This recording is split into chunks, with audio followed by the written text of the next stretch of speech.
ओम नमो भगवते वासुदेवाय नमः। नमस्कार, मैं ज्योतिषाचार्य वरुण प्रकाश ज्योतिष के आज के संस्करण में आपका स्वागत करता हूँ। सभी सनातनी परिवार के सभी सनातनी भाई बंधुओं का हमारे चैनल एस्ट्रोलॉजर विथ वरुण प्रकाश में आपका बहुत दिल से स्वागत है। सनातन धर्म, सनातन परिवार से जुड़ी हुई हर एक बात, हर एक जानकारी आप तक पहुँचे, आप तक पहुँचाने का हर एक प्रयास मैं करता हूँ, जिससे आप अपने सनातन धर्म को, अपने धर्म को, अपनी जिम्मेदारियों को, अपने कार्य को, अपने पुण्य कर्म को, अपने अच्छे, अपने बुरे, अपने क्या अच्छा क्या नहीं, क्या करना चाहिए क्या नहीं करना चाहिए, सब कुछ समझें, अपने बारे में समझें, जिससे समाज में आप तरक्की करें, विकास करें। क्योंकि समाज में और धर्म है, मैं नहीं चाहता कि हमारा धर्म किसी भी मामले में पीछे रह जाए। वह तभी संभव है जब आप अपने चीज़ों के बारे में समझेंगे, जानेंगे और उसको पालन करने की कोशिश करेंगे। तो आज का वीडियो मेरा रहेगा आपका।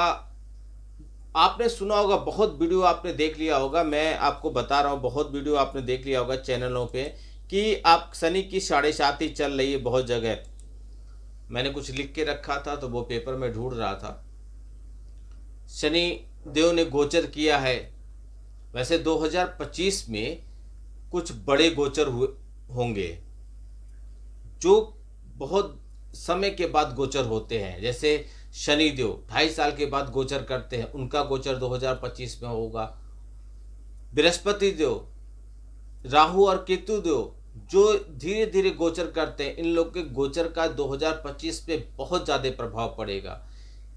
इन लोगों के गोचर का 2025 में कैसा प्रभाव पड़ेगा आपके ऊपर, आपके राशि के ऊपर, आपके देश के ऊपर, विदेशों में, व्यापार में, आपके स्टॉक एक्सचेंज में, आपका जो भी व्यापार करते हैं लोग, मुंबई स्टॉक एक्सचेंज होता है उन जगहों पे, या कहीं भी भौगोलिक रूप से, प्राकृतिक रूप से कैसा रहेगा, मैं हर एक विषय में बताया हूँ आपको। राजनीतिक रूप से भी बताया हूँ आपको कि क्या प्रभाव पड़ेगा।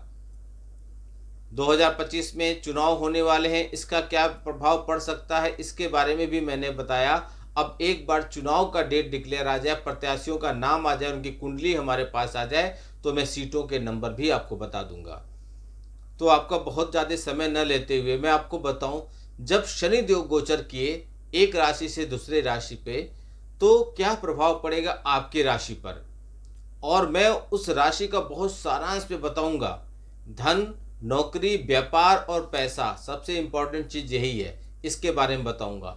एक चीज़ और आपको मैं बता दूं, इस कलयुग में, और कलयुग का जहां तक अभी कलयुग प्रभाव का हो चुका है, आप देख रहे होंगे समाज में कुछ ऐसे ऐसे समाचार सुनने को मिल जा रहे हैं जो किसी भी हद में उचित नहीं है।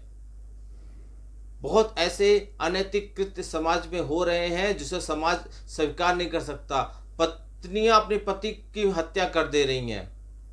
एक जमाने में पति परमेश्वर हुआ करते थे। मतलब हर तरह से पिता पुत्री का संबंध, मतलब अब मत बोलिए, मेरे से कहा नहीं जा रहा, सुना नहीं जाता ऐसे शब्दों का। कलयुग और अभी तो और चरम पे जाना बाकी है।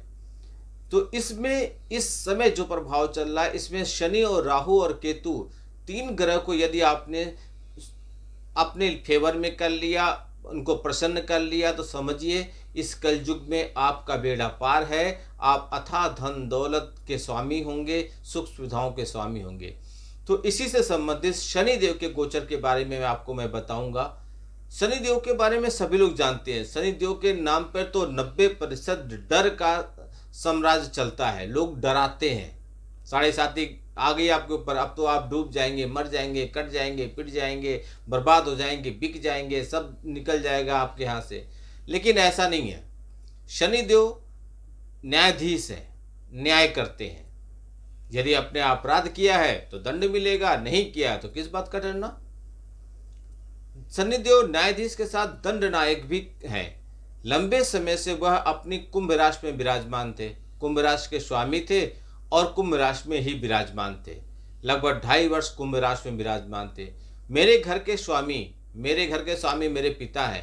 अचानक से वो घर छोड़ के चले जाएं, तो क्या उसका प्रभाव आपके घर पे नहीं पड़ेगा? निश्चित तौर पे पड़ेगा। आपने बहुत जगह सुने होंगे कुंभ राशि है तो शनि देव चांदी के पाए पे आ गए हैं तो ये ऐसा हो जाएगा, वैसा हो जाएगा, आप अमीर बन जाएंगे, करोड़पति बन जाएंगे, ये कर लीजिए, वो कर लीजिए। और बहुत ऐसे उपाय लोग बताते हैं धन का, आप ये कर लीजिए, आप धनवान बन जाएंगे। अरे भैया, सभी लोग के पास मोबाइल है आज के ज़माने में, हर जगह इंटरनेट है। दुनिया में बहुत सस्ता प्लान हमारे इंडिया में चलता है इंटरनेट का, सभी लोग देखते हैं, सभी लोग कर करके ना अमीर करोड़पति सब बन गए होते, अगर आपके इतने कहने से कोई हो जाता तो। ऐसे नहीं होता है। सब होता, प्रभाव जरूर पड़ता है, लेकिन वह पड़ता है आपके कुंडली में ग्रहों की स्थिति कैसी है, उनका अभी वर्तमान में प्रभाव कैसा पड़ रहा है, उनके वर्तमान में प्रभाव से आपको क्या उपाय करना है, तभी आपको सफलता मिलेगी। मान लीजिए आज मैंने बोल दिया कि आपको कोई राशि है, आपको नीलम पन्ना या जो भी रत्न पहनने के लिए मैंने बोल दिया, तो यह नहीं है कि उसको जीवन भर पहनना, आपको पहनने धारण करना है। जब तक उस ग्रह का नकारात्मक प्रभाव है, जब तक उस ग्रह का नकारात्मक प्रभाव आपके ऊपर पड़ रहा है, विपरीत प्रभाव पड़ रहा है, ग्रह दोष है, तब तक वो फायदेमंद रहेगा। जब वो ग्रह आपके फेवर में आ जाएगा, उस समय उस रत्न को निकाल दीजिए, क्योंकि ग्रह खुद ही सपोर्ट कर रहा है, अब ग्रह को मजबूत करने की जरूरत नहीं है।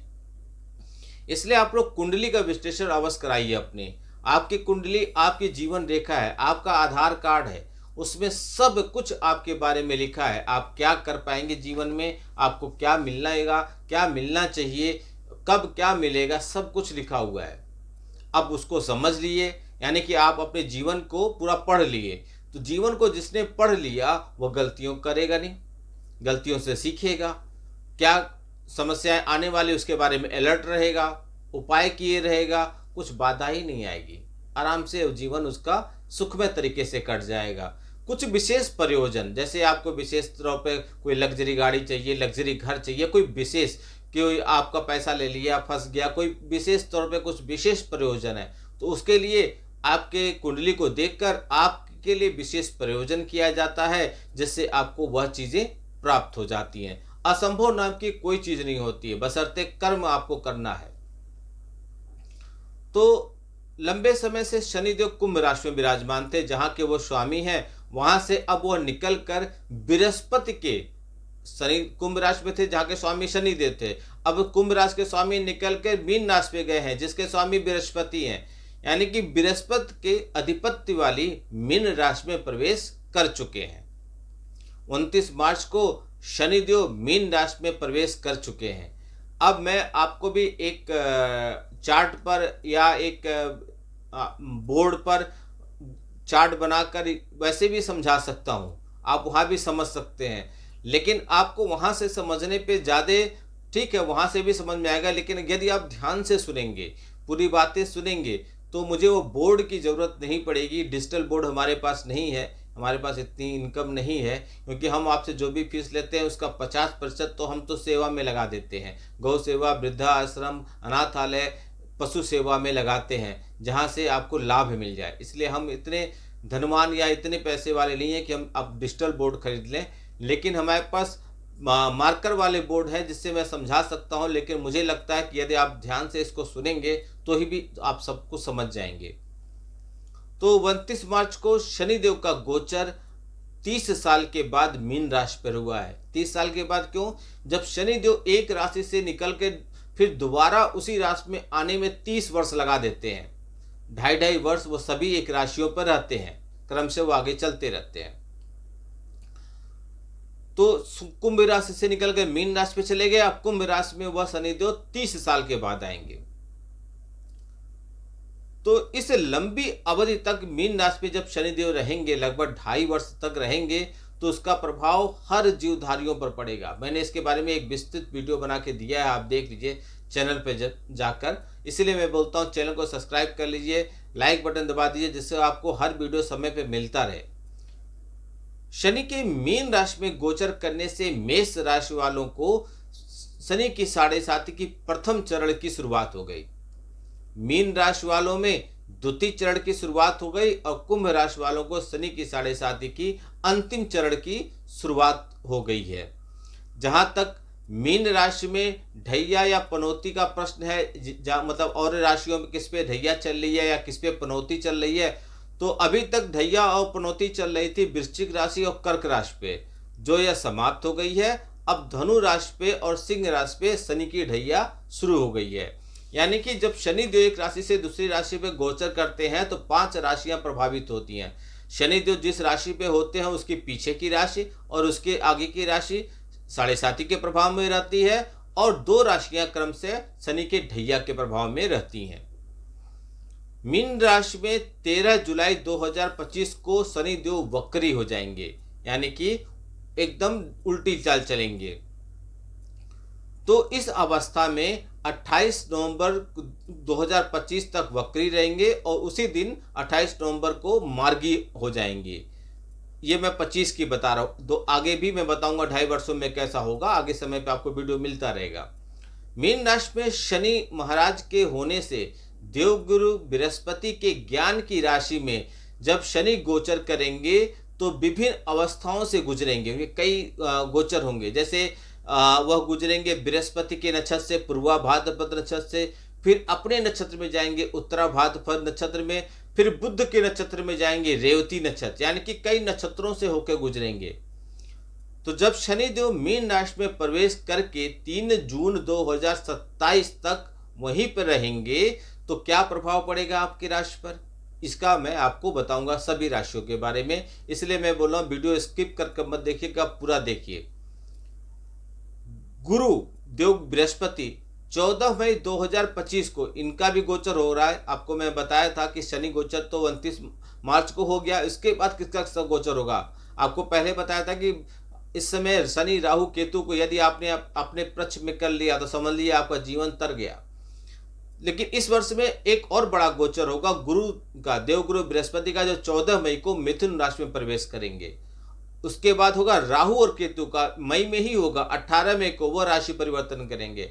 राहु कुंभ राशि में आएंगे, शनिदेव कुंभ राशि से छोड़ के जाएंगे तो राहु आ जाएंगे, और केतु सिंह राशि में चले जाएंगे, और ये दोनों लोग 6 दिसंबर 2025 तक वहीं पे रहेंगे।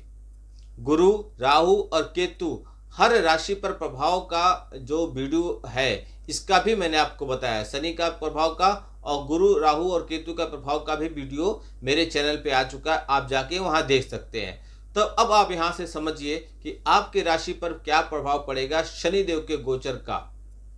जब वह कुंभ राशि से मीन राशि में गोचर करे हैं तो आपकी राशि पर क्या प्रभाव पड़ेगा। तो सबसे पहले समझिए मेष राशि के लोग, मेष राशि के लोग आपके ऊपर शनि की साढ़े साती की शुरुआत हो गई, तो सावधानी बरतनी है, इसलिए आपको देखना जरूरी है। मेष राशि के लोगों, मेष राशि के जातक शनिदेव 10वें और एकादश भाव के स्वामी होकर आपके द्वादश भाव में प्रवेश करेंगे, जिससे आपकी साढ़े साती शुरू हो जाएगी। यहां से शनिदेव की दृष्टि, शनिदेव की 3 दृष्टि है, तो शनिदेव की दृष्टि आपके दूसरे भाव, छठे भाव और 9वें भाव पर होगी। कहा जाता है शनिदेव की जो दृष्टियां हैं वह ज्यादा खतरनाक होती हैं, और कई मामलों में वो ज़्यादा अच्छी भी होती है। वो डिपेंड करता है कि आपके कुंडली में शनिदेव की स्थिति कैसी है। तो शनिदेव की जो दृष्टि आपके दूसरे भाव, छठे भाव और 9वें भाव पे होगी, इससे आप लंबी यात्राओं को करेंगे। विदेश यात्रा और विदेश में लंबे समय तक रहने की इच्छा आपकी पूरी होगी। इसके साथ ही अधिक खर्च करने का आपका योग बनेगा। आपका खर्च आपकी आमदनी से बहुत ज़्यादा होगा, इसलिए आपको खर्च पर ध्यान देने की बहुत ज़्यादा आवश्यकता है। स्वास्थ्य समस्याओं को आपका जन्म हो जाएगा, कुछ स्वास्थ्य समस्याएं पीड़ित होंगे आप। आंखों में जलन, आंखों में पानी का बहना, आंखों की रोशनी कम होना, पैर में चोट लगना, मोच आ जाना आदि समस्याएं आपको परेशान करेंगी। यदि आप ऐसा कोई व्यापार करते हैं जिसका संबंध विदेशों से है, यानी कि मल्टीनेशनल कुछ काम करते हैं, बहुराष्ट्रीय कंपनियों में कुछ काम करते हैं या उसके लिए कुछ काम करते हैं, तो विदेशों के माध्यम से धन प्राप्ति आपको होगा। इस दौरान आपको रोग प्रतिरोधक क्षमता की कमी महसूस होगी, एंटीबायोटिक आपकी कम हो जाएगी, आप बीमार पड़ सकते हैं। जुलाई से नवंबर के बीच में जब शनि महाराज वक्री होंगे, मैंने ऊपर आपको बताया था कब वक्री होंगे, तो इन समस्याओं में और अधिक बढ़ोतरी होगी। इसलिए आपको सावधान रहना है और इसके बाद का समय कुछ आरामदायक आपके लिए हो जाएगा। यदि आपको उपाय करना है, शनिदेव के विपरीत प्रभाव और साढ़े साथी का आपके ऊपर कुछ विशेष प्रभाव न पड़े, तो आप शनिवार के दिन बजरंग बाण का पाठ करना शुरू कर दीजिए। इससे आपको बहुत लाभ मिलेगा। वृषभ राशि। वृषभ राशि के जातकों के लिए शनिदेव को नवम भाव और दसम भाव का स्वामी होने से योग्य कारक ग्रह कहा जाता है और वर्तमान में शनिदेव यह आपके एकादश भाव में गोचर करेंगे, प्रवेश करेंगे। यह गोचर कई मामले में आपके लिए लाभदायक होगा। वरिष्ठ अधिकारियों से आपके संबंध अनुकूल हो जाएंगे, अच्छे हो जाएंगे। वहां बैठकर शनिदेव की दृष्टि आपके राशि पर, आपके पंचम भाव पर, आपके अष्टम भाव पर होगी, जिससे आपकी समस्याएं दूर होंगी। आपको प्रत्येक स्थान पर विजयी मिलेगी, आप विजयी होंगे। 11वें भाव में शनि के गोचर सर्वाधिक अनुकूल कहा जाता है, इसलिए इस दौरान शिक्षा में कुछ व्यवधान तो आएंगे। यह व्यवधान जुलाई से नवंबर के बीच में ज्यादा होगा, जब वक्री होंगे। आपको संतान को लेकर कुछ चिंताएं होंगी, लेकिन उसके बाद का समय आपके लिए अच्छा होगा। आपकी इच्छाओं की पूर्ति होगी। वरिष्ठ अधिकारी जो भी रहेंगे आपको अच्छा उनसे प्यार मिलेगा। नौकरी में पदोन्नति का योग आपके साथ बन रहा है। व्यापार में भी अच्छी सफलता आपको मिलेगी। लंबी यात्राओं से आपके काम बनेंगे। आप स्वयं एक अनुशासित जीवन जीना पसंद करेंगे। जो काम धन की कमी से आपके अटके हुए थे, रुके हुए थे, अब वह शुरू होने की पूरी संभावना है, जो आपकी धन की कमी को पूरा करेंगे और काम आपके बन जाएंगे। इसी चीज को और ताकतवर शक्तिशाली बनाने के लिए आप उपाय कीजिए। उपाय के तौर पर माँ दुर्गा जी के बीज मंत्र का आप जाप कीजिए। वह बीज मंत्र क्या है, आप हमसे संपर्क कर लीजिए, हम आपको बता देंगे। सुविधा शुल्क के साथ सेवा उपलब्ध है। मिथुन राशि। मिथुन राशि के लिए शनिदेव अष्टम भाव और नवम भाव के स्वामी हैं और वर्तमान में शनि गोचर यह आपके दसम भाव में होगा। आपके राशि स्वामी बुध के शनि महाराज मित्र हैं, इसलिए आपके लिए यह गोचर अच्छा होगा। कार्यक्षेत्र में आपको अपना अच्छा प्रदर्शन करने का मौका मिलेगा। आपके ऊपर काम का दबाव तो बढ़ेगा, यानी कि आपके ऊपर काम की अधिकता रहेगी, मेहनत का दबाव रहेगा। आपको ज़्यादा मेहनत करनी पड़ेगी और ज़्यादा प्रयासों में ही आपको सफलता भी मिलेगी। यहाँ बैठे शनि महाराज द्वादश भाव, चतुर्थ भाव और सप्तम भाव को देखेंगे, पूरी दृष्टि से देखेंगे, जिससे खर्चों में कुछ कमी आएगी, लेकिन पारिवारिक जीवन में उतार चढ़ाव बने रहेंगे।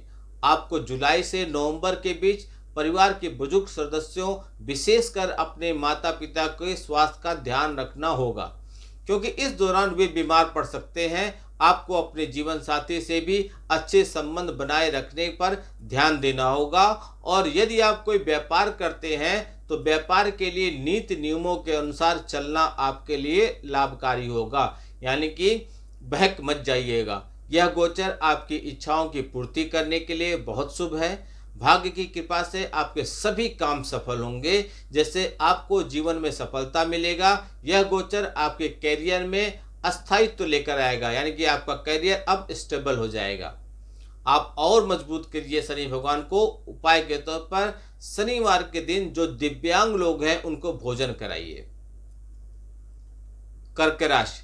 कर्क राशि के जातक अभी आप शनि के ढैया से मुक्त हुए हैं, तो कर्क राशि के जातकों के लिए शनि महाराज सप्तम और अष्टम भाव के स्वामी हैं और यह वर्तमान में आपके नवम भाव में प्रवेश करेंगे, जिससे कर्क राशि में चल रहे आपके कंटक शनि पनौती समाप्त हो जाएगी, हो चुकी है, और आपके कार्यों में आ रही हुई रुकावटें भी अब धीरे धीरे दूर होने लगी हैं। व्यापार के सिलसिले में की जा रही यात्राएं आपके लिए काफी लाभदायक होंगी। जीवन साथी से आपके संबंध सामान्य रहेंगे। आप एक दूसरे के साथ लंबी यात्राएं करेंगे। घूमने फिरने से और एक दूसरे के साथ समय बिताने से आपका रिश्ता भी मजबूत होगा और पहले से ज्यादा मधुर हो जाएंगे। आपस की गलतफहमियां दूर होंगी। लंबी यात्राओं के योग बनेंगे। अचानक से धन लाभ आपको होगा और लंबे समय से कहीं आपका धन अटका हुआ है तो वह भी आपको मिल जाएगा। जुलाई से नवंबर के बीच आपको सावधान रहना है। स्वास्थ्य समस्याएं आपको परेशान कर सकती हैं। इसके बाद का समय आपके लिए अनुकूल है।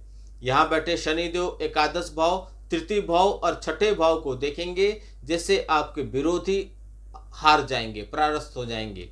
आमदनी में आपकी बढ़ोतरी होगी, इच्छाओं की पूर्ति होगी, जीवन में अचानक से धन लाभ होगा। शेयर बाजार में किए गए निवेश से आपको इस दौरान धन मिलेगा। पिता को स्वास्थ्य समस्याएं परेशान कर सकती हैं, इसलिए उनका आप ध्यान रखिएगा। आप उपाय के तौर पर शनिवार के दिन साबुत काली उड़द को दान कर दीजिए। सिंह राशि। सिंह राशि के जातकों के लिए शनिदेव छठे और सातवें भाव के स्वामी हैं, जो वर्तमान समय में आपके अष्टम भाव में प्रवेश करेंगे। अष्टम भाव आप कुंडली में देखेंगे, ग्रह आपको मालूम हो जाएगा। 1 2 3 4 गिनेंगे, अष्टम भाव कहाँ है मालूम हो जाएगा। इस शनि गोचर के दौरान आपको अपने स्वास्थ्य का विशेष ध्यान देना है, क्योंकि इसी समय आपके ऊपर शनि की ढैया चालू हो गई है। क्योंकि यह समय किसी लंबी बीमारी के पनपने का हो सकता है। आपको छोटी से छोटी बीमारी को भी नज़रअंदाज करने से बचना है, जिससे आप किसी बड़ी बीमारी की चपेट में आने से बच जाएं। इस दौरान आप अपना जो भी उधार है वह चुका पाने में कामयाब हो सकते हैं। आप पूरा प्रयास करेंगे जितना आपके ऊपर कर्ज है वह इस समय चुकता हो जाए। बीमारी से लड़ने के लिए आपके अंदर जज्बा पैदा होगा। कचहरी के मामलों में सफलता मिलेगी, लेकिन आपका धन बहुत ज़्यादा खर्च होगा। खर्चों में अप्रत्याशित बढ़ोतरी होगी। ससुराल पक्ष के लोगों से आपकी मुलाकात बार बार होगी और आप कुछ विशेष मुद्दे पर उनसे चर्चा भी करेंगे। यहाँ विराजमान होकर शनि महाराज आपके दसम भाव, द्वितीय भाव और पंचम भाव को देखेंगे, जिससे आपके कार्यक्षेत्र में उतार चढ़ाव का सामना आपको करना पड़ सकता है। लेकिन आप शांत रहकर और मेहनत करेंगे तो कार्यक्षेत्र में आपको सफलता मिलेगी। जुलाई से नवंबर के बीच कार्यक्षेत्र में उतार चढ़ाव बढ़ेगा, जब शनिदेव वक्री होंगे। इसका ध्यान रखिएगा। सेहत का भी ध्यान रखिएगा। इसके बाद का समय आपके लिए थोड़ा ठीक हो जाएगा। आप उपाय के तौर पर शनिवार के दिन महाराज दशरथ कीर्त नील शनि स्रोत का पाठ कीजिए। कन्या राशि। कन्या राशि के जातकों के लिए शनि पंचम भाव और अष्टम भाव के स्वामी हैं और वर्तमान में शनि गोचर आपके सप्तम भाव पे होने जा रहा है, जो कि लंबी साझेदारी का भाव है। इस दौरान आपका प्रेम विवाह होने का योग दिख रहा है। आप किसी से प्रेम करते हैं तो आपका प्रेम फलीभूत हो जाएगा और आपका प्रेम विवाह हो सकता है।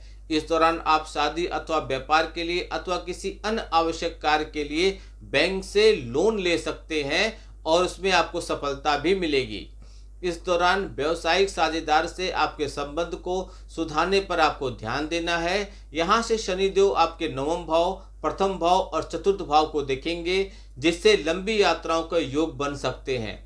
यात्राएं थकावट से भरी हो सकती हैं, लेकिन आपको मन का सुकून जरूर दे सकती हैं। परिवार के सदस्यों में सामंजस्य की कमी जुलाई से नवंबर के बीच देखने को मिल सकता है, जिससे घर का माहौल कुछ कमजोर सा रहेगा। इसलिए इस दौरान आपको धैर्य से काम लेना होगा। यह गोचर दीर्घकालीन निवेश और विदेश व्यापार के लिए अच्छा संयोग बनेगा। वैवाहिक संबंधों में उतार चढ़ाव की स्थिति आपको परेशान करेगी, इसलिए आपको अपने रिश्तों में सच्चे, ईमानदार और वफादार बन के रहना है, ताकि आपका वैवाहिक जीवन सुखद रहे। आप उपाय के तौर पर शनिवार के दिन छाया दान करना शुरू कर दीजिए। छाया दान के लिए कुछ विशेष विधि है, वह आप हमसे संपर्क कर लीजिए, हम आपको बता देंगे। तुला राशि। तुला राशि के जातकों के लिए शनि चतुर्थ और पंचम भाव के स्वामी होकर योग कारक ग्रह के रूप में आपके छठे भाव में गोचर करेंगे। छठा भाव शनि के गोचर के लिए अनुकूल भाव माना जाता है। ऐसे में विरोधियों को परास्त करेंगे, उन पर विजय हासिल करेंगे। कार्य क्षेत्र में आपका दबदबा बढ़ेगा। आप नौकरी में भरपूर मेहनत करेंगे और आपको उसका पूरा मेहनताना भी मिलेगा। कार्य क्षेत्र में आपकी स्थिति मजबूत होगी और विरोधी जो आपके विरोधी हैं वह कुछ नहीं कर पाएंगे, मुंह के खाएंगे। आपको अपने आलस का त्याग करना होगा, नहीं तो बीमारी भी आ सकती है। जुलाई से नवंबर के बीच खास तौर पे जब शनिदेव वक्री होंगे तो बीमारियों के प्रति सावधान रहिएगा।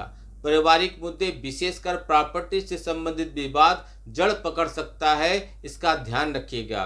यहाँ उपस्थित शनि अष्टम भाव, द्वादश भाव और तीसरे भाव को देखेंगे, जिससे आपकी समस्याओं का अंत वह करेंगे, बीमारियों में कमी लाएंगे और आपको आगे बढ़ाने का रास्ता देंगे। संघर्ष से भी आपको सफलता मिलेगी, इसलिए आपको जी भरकर मेहनत करना चाहिए। जो विद्यार्थी प्रतियोगी परीक्षा की तैयारी कर रहे हैं, उन्हें भी विशेष सफलता मिल सकती है। हालांकि शनि बताते हैं कि ज़्यादा मेहनत ही आपको सफलता देगा। जुलाई से नवंबर के बीच सेहत का विशेष ध्यान रखिएगा। उसके बाद का समय आपके लिए अपेक्षाकृत अनुकूल रहेगा। आप उपाय कर लीजिए। उपाय के तौर पर शनिवार के दिन उड़द के दाल के आप पकौड़ी बना लीजिए, बड़े बनवा लीजिए सरसों के तेल में, और वह गरीबों को बांट दीजिए। वृश्चिक राशि। वृश्चिक राशि के जातक, अभी आप शनि के ढैया से मुक्त हुए हैं। अभी शनिदेव आपके तीसरे और चौथे भाव के स्वामी होकर यह आपके पंचम भाव में गोचर करेंगे और यहाँ से आपके सप्तम भाव, एकादश भाव और आपके द्वितीय भाव को दिखेंगे। शनि का प्रभाव से प्रेम संबंधों में प्रगाढ़ता आएगी। आप अपने प्रीतम के और निकट आएंगे, उनसे आपके संबंध मजबूत होंगे। आप अपने रिश्तों को सच्चाई से जिएंगे और अपने रिश्तों के लिए कुछ नया करना चाहेंगे।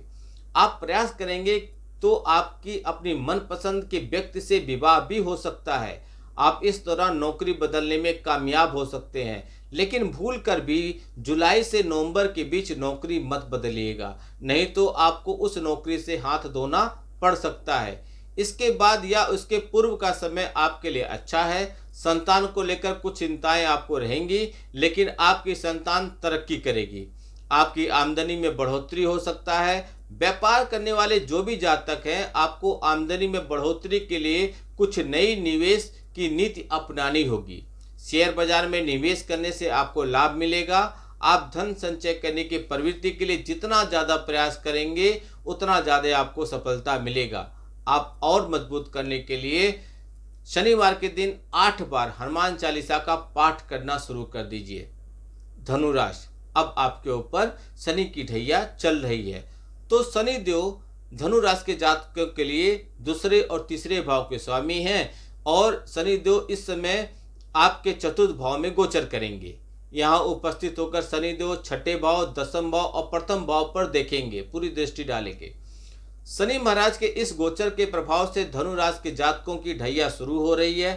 परिवार में आपकी दूरियां बढ़ेंगी, घर बदलने का योग बनेगा। काम के सिलसिले में या अन्य किसी कारण से आपका वर्तमान निवास बदलना पड़ सकता है और किसी दूसरी जगह पर जाकर आपको काम करना पड़ सकता है। परिवार में सामंजस्य की कमी होने के कारण कुछ परेशानियां उत्पन्न होंगी। आपके माता जी का स्वास्थ्य आपको परेशान कर सकता है, इसलिए आपको ध्यान देना होगा। अच्छी बात यह है कि कचहरी के मामले में आपको सफलता मिल सकती है। काम के सिलसिले में बहुत ज़्यादा मेहनत करने पर ही आपको सफलता मिलने का योग दिखाई दे रहा है। आपको अपने स्वास्थ्य का ध्यान देना होगा। यदि आप अनुशासन पूर्वक जीवन व्यतीत करते हैं तो यह गोचर आपको सफलता देगा। जुलाई से नवंबर के बीच छाती में संक्रमण या माताजी के स्वास्थ्य के प्रति विशेष ध्यान देने की आवश्यकता है। इसके बाद का समय अपेक्षाकृत आपके लिए अनुकूल रहेगा। आप उपाय के तौर पर शनिवार के दिन काले तिल का दान कर दीजिए। मकर राशि। मकर राशि के लिए शनि देव आपके दूसरे भाव के स्वामी हैं और अभी आप शनि के 7.5 से मुक्ति पाए हैं। शनि गोचर 2025 आपके राशि के तीसरे भाव में होने वाला है। इसी के साथ आपके 7.5 का अंत हो जाएगा। तीसरे भाव में होने से शनि का गोचर आमतौर पर अनुकूल प्रभाव देता है। यहाँ उपस्थिति शनि महाराज पंचम भाव, नवम भाव और द्वादश भाव को देखेंगे, जिससे छोटी छोटी यात्राओं के योग बनेंगे। आप वर्ष भर यात्राएं करेंगे। विदेश यात्रा का योग भी बन रहा है और एक स्थान से दूसरे स्थान, एक शहर से दूसरे शहर आप जा सकते हैं। धर्म कर्म के मामलों में आपकी रुचि बढ़ेगी। भाई बहनों को स्वास्थ्य समस्याएं आपको परेशान कर सकती हैं, लेकिन आपका उनसे संबंध मधुर बनेगा। आपकी संतान प्रगति करेगी। आपके दोस्तों की संख्या में इजाफा होगा। आप अपनी बुद्धिमानी और चतुराई से कई कामों में सफलता प्राप्त करेंगे। जुलाई से नवंबर के बीच पेट से जुड़े हुए रोग आपको परेशान कर सकते हैं और पिताजी और माताजी को स्वास्थ्य समस्याएं आपको परेशान कर सकती हैं। इसके बाद का समय आपके लिए ठीक है। आप जितना भाग दौड़ करेंगे, जितना मेहनत करेंगे, उतना ही आपको सफलता मिलेगी। व्यापार करने वाले जातकों के लिए कुछ जोखिम उठाने के लिए तैयार रहना होगा। आप इसके लिए उपाय कर लीजिए। शनिवार के दिन व्रत रखना चालू कर दीजिए। भले आपके ऊपर से 7.5 समाप्त हो गई है। कुंभ राशि। कुंभ राशि के स्वामी शनि महाराज अपना घर छोड़कर बृहस्पति देव के महाराज मीन के स्वामित्व वाले मीन राशि में प्रवेश कर रहे हैं। आपके स्वामी ही आपका घर छोड़ के जा रहे हैं। शनि महाराज आपके द्वादश भाव के स्वामी हैं और वर्तमान समय में यह आपके दूसरे भाव में प्रवेश कर रहे हैं, जिससे आपके राशि के जातकों के लिए यह 7.5 का अंतिम चरण है। यहाँ उपस्थित शनि महाराज आपके चतुर्थ भाव, अष्टम भाव और एकादश भाव पर दृष्टि डाले हुए हैं। धन संचित करने की आपकी जो भी इच्छा है या धन संचित करने के लिए आपको शिक्षा देंगे। शनि आपको कठोर शिक्षा देंगे। आपको जिस प्रकार से धन संचित किया जाता है, आपको कठिन प्रयासों से ही धन संचित करने का मौका मिलेगा। यदि आप विदेश में काम करते हैं, किसी बहुराष्ट्रीय अंतर्राष्ट्रीय कंपनी में काम करते हैं, तो आपको विदेश व्यापार करने से सफलता मिलेगी। आपके लिए यह गोचर अच्छी सफलता लेकर आएगा और आपका धन संचय भी होगा। परिवार में उतार चढ़ाव की स्थिति रहेगी। कुटुंब के लोग आपस में सहमति जता सकते हैं। आपको संतान के क्रय विक्रय से लाभ हो सकता है। माफ कीजिएगा, संपत्ति के क्रय विक्रय से लाभ, संतान का क्षमा कीजिएगा, आपकी संपत्ति के क्रय विक्रय से आपको लाभ मिलेगा। जबान थोड़ी सी बोलते बोलते ऊपर नीचे हो जाती है। अपने स्वास्थ्य का आप ध्यान रखिएगा। कड़वी जुबान बोलने से बचिएगा। जीवन साथी के स्वास्थ्य समस्याएं आपको परेशान करेगी। आमदनी में बढ़ोतरी होने के योग दिखाई दे रहे हैं, लेकिन मेहनत करनी पड़ेगी। जुलाई से नवंबर के बीच परिवार में कुछ असंतुलन होगा। जब शनिदेव वक्री हो जाएंगे, धन संचय करने में उस समय समस्या आएगी, लेकिन आप खूब मेहनत के द्वारा अपनी इच्छाओं को पूर्ति करेंगे और धन लाभ भी प्राप्त करेंगे। आपको उपाय के तौर पर शनिवार के दिन शनि चालीसा का पाठ करते रहना चाहिए। मीन राशि। मीन राशि के जातकों के लिए विशेष रूप से यह गोचर बहुत प्रभावशाली रहेगा, क्योंकि शनि महाराज आपके राशि में ही प्रवेश कर रहे हैं। शनि महाराज आपके एकादश भाव, द्वादश भाव के स्वामी होकर आपके राशि में उपस्थित होंगे। यहाँ से आपके तीसरे भाव, सप्तम भाव और दसम भाव को देखेंगे। भाई बहनों को प्रेम मिलेगा। इससे आपका स्नेह और मधुरता बढ़ेगा। वैवाहिक जीवन में उतार चढ़ाव की स्थिति रहेगी। जीवन साथी को स्वास्थ्य समस्याएं आपको परेशान कर सकती हैं। आपके उनसे संबंध बिगड़ सकते हैं, इसलिए आपको ध्यान देना होगा। व्यवसायिक संबंधों के लिए यह एक अच्छा समय है। आप कुछ नए लोगों से व्यवसायिक संबंध स्थापित कर सकते हैं। इससे व्यापार को आपको लाभ मिलेगा। व्यापार के लिए दीर्घकालीन अवधि की योजना बनाना आपके लिए कारगर साबित होगा, यानी लॉन्ग टर्म की योजनाएं बनाना। नौकरी करने वाले जातकों के लिए भी अपनी समझबूझ से काम करना होगा। कठिन मेहनत से वो अपने काम में सफलता प्राप्त करेंगे, लेकिन मानसिक तनाव आपके लिए बढ़ेगा। जुलाई से नवंबर जब शनिदेव वक्री होंगे तो शारीरिक समस्याएं बढ़ जाएंगी। वैवाहिक संबंधों में उतार चढ़ाव आएगा। इस दौरान आपको विशेष सावधानी बरतने की आवश्यकता होगी। क्या सावधानी बरतेंगे? तो उपाय के तौर पर शनिवार के दिन छाया दान कर लीजिए। छाया दान की एक विधि है, वह कीजिए, उससे आपको लाभ मिलेगा। यह था शनिदेव का जो गोचर कुंभ राशि से मीन राशि पर हुआ है, उसका प्रभाव आपकी राशि पर कैसा पड़ेगा। सभी सनातनी परिवार से सबसे मेरा विनम्र निवेदन है कि वीडियो को बहुत लोगों तक पहुंचाइए, जिससे जो लोग वीडियो नहीं भी देख पा रहे हैं अपनी राशि के बारे में जाने समझे और क्या करना है, किससे आपको लाभ मिल जाएगा, वह उपाय कर लें। वीडियो को सब्सक्राइब कीजिए, शेयर कीजिए और कमेंट बॉक्स में कुछ न कुछ अवश्य लिखिए। जो भी जानना समझना चाहते हैं वह लिखिए, नहीं कुछ है तो जय श्री राम लिखिए। आपका दिन शुभ हो। भगवान भोलेनाथ का आशीर्वाद आप पे बना रहे। नमस्कार। जय श्री राम।